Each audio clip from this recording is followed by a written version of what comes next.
O teste de unidade, ele te obriga a entender o que o código faz. E isso, às vezes, eu não sei se fica claro assim para todo mundo, né? Porque às vezes parece que é uma coisa que é óbvio demais para ser dito, sabe? Ah, porque você tem que entender o que o seu sistema faz antes de sair alterando ele. Se você perguntar para 10 devs, às vezes dos 10 vão falar que isso é importante, que tem que ser feito.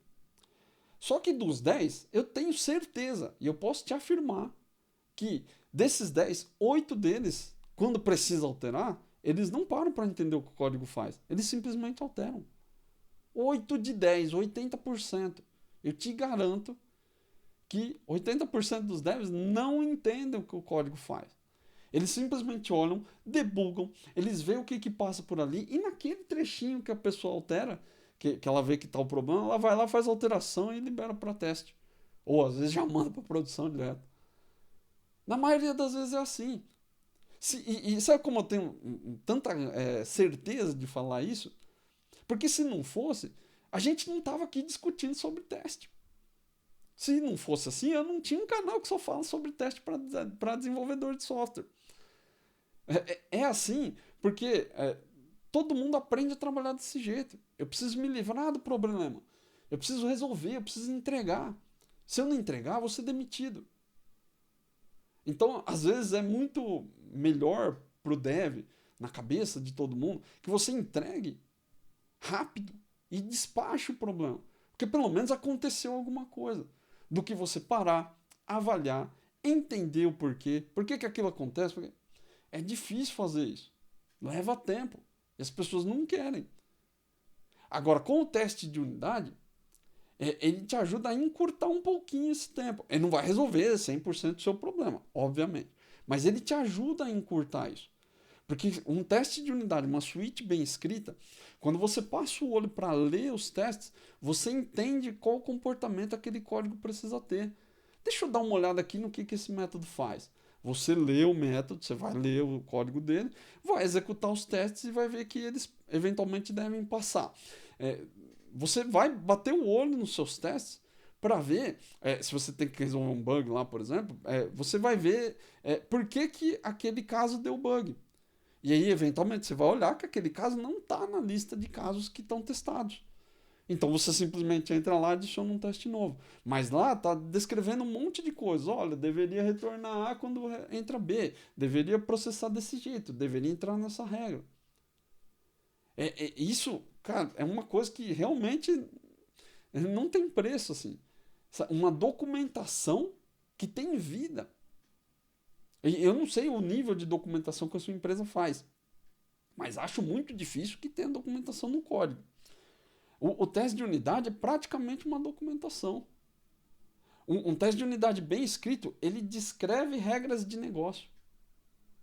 Ele descreve. Quando você olha o seu teste de unidade, você entende o que é a regra. Ele vai falar, olha, tem que entrar aqui e fazer isso. Se ele não entrar aqui, ele tem que fazer isso aqui, ó. E toda essa dinâmica de ver o que ele faz, ver o que acontece, por que a regra é assim, por que a regra é assada em outro cenário, te obriga realmente a entender o que o código faz. E quando você entende, 80%, 90% dos bugs eles vão embora. Porque muitos dos bugs que você pega e que você mesmo gera aí, você mesma gera dentro do software da sua empresa, eles acontecem porque você não entendeu o que o código devia fazer. Às vezes eu tenho medo quando as pessoas estão falando sobre alterações, porque tem que fazer assim, porque tem que fazer assim. Muita gente não para pensar no porquê que o software foi escrito daquele jeito a primeira vez. E às vezes o comportamento está errado, às vezes ele está bugado, às vezes tem um monte de coisa lá que está errado mesmo. E tem que arrumar. Só que a gente precisa se preocupar em entender por que foi feito, porque às vezes aquilo que você está vendo é só um pedacinho do processo. É só uma foto. E aí o filme, ele é grande. Né? A big picture ali do seu fluxo é diferente. Então se você mexe num tequinho aqui, às vezes quebra um outro ponto. E aí você fica pensando, pô, mas eu não mexi nisso, por que quebrou lá? É porque você não parou para entender. às vezes, um pedacinho do seu sistema, ele faz parte de um outro processo. Existe um porquê daquela regra ser executada daquele jeito, em determinadas situações. Então, entender todo esse contexto, além de te deixar com mais capacidade de trabalhar na empresa, né, vai aumentar suas skills de mexer naquele sistema, diminui muito a quantidade de bugs que você vai colocar lá. E isso, os outros tipos de teste não vão trazer para você. Talvez, bem talvez, o teste funcional. Porque ele te obriga a passar por uma funcionalidade inteira, tal, e aí talvez você tenha que entender realmente as causas e efeitos, né? O que preencher um campo de um jeito vai afetar na funcionalidade. Talvez, né? E ainda assim ele vai te dar uma visão processual, né?